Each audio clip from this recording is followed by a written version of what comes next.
श्रीमद् भगवद गीता प्रथम अध्याय अर्जुन विषाद योग। श्लोक 18 और 19 अर्थ सहित शिक्षा एवं निष्कर्ष।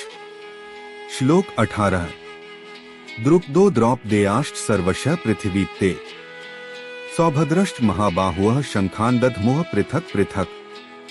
श्लोक 18 का स्पष्ट अर्थ। महाराज द्रुपद पंचाल देश के राजा और धृष्टद्युम्न के पिता ने अपना शंख बजाया। द्रौपदी के पांचों पुत्रों द्रौपदेय ने भी अपने अपने शंख बजाए। अभिमन्यु सौभद्र जो महान बलशाली थे ने भी शंखनाद किया। इन सभी ने अपने अपने शंख बजाकर युद्ध के लिए अपनी तत्परता व्यक्त की। श्लोक 19 सघोषो धार्तराष्ट्राणा हृदयानि व्यदार्यत् नभश्च पृथिवी चैव तुमुलो व्यनुनाद्यन्। श्लोक 19 का स्पष्ट अर्थ। पांडवों और उनके सहयोगियों द्वारा किए गए इस प्रचंड शंखनाद ने कौरवों धृतराष्ट्र के पुत्रों के हृदयों को कंपा दिया। यह गगनभेदी ध्वनि आकाश और धरती तक गूंज उठी, जिससे चारों ओर भय का वातावरण उत्पन्न हो गया। शिक्षा सीख।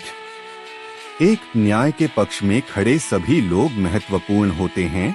यहाँ सिर्फ प्रमुख योद्धाओं का ही नहीं बल्कि द्रौपदी के पुत्रों और अभिमन्यु का भी उल्लेख किया गया है। यह दर्शाता है कि धर्मयुद्ध में हर व्यक्ति का योगदान आवश्यक होता है। दो मनोवैज्ञानिक प्रभाव और संकल्प की शक्ति। जब पांडवों की ओर से इतनी जबरदस्त गर्जना हुई कि कौरव भयभीत हो गए, तो यह प्रमाणित होता है कि आत्मविश्वास और दृढ़ निश्चय शत्रु पर मानसिक प्रभाव डाल सकता है।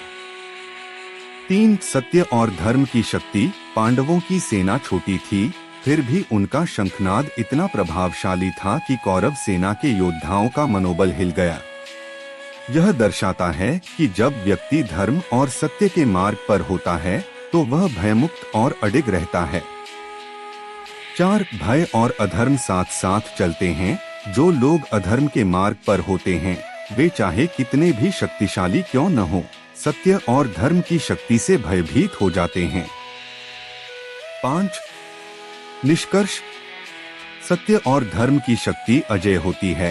पांडवों की सेना छोटी होने के बावजूद उनका मनोबल ऊंचा था, जबकि कौरवों की विशाल सेना मानसिक रूप से कमजोर थी।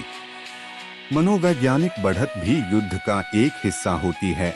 पांडवों के शंखनाद ने कौरवों के हृदयों में भय उत्पन्न कर दिया, जिससे यह स्पष्ट होता है कि युद्ध केवल बाहुबल से नहीं बल्कि मानसिक दृढ़ता से भी जीता जाता है। एकता और सामूहिक प्रयास सफलता की कुंजी है। जब सभी योद्धाओं ने मिलकर शंख बजाया तो इसकी शक्ति कई गुना बढ़ गई और इसका असर शत्रु सेना पर पड़ा।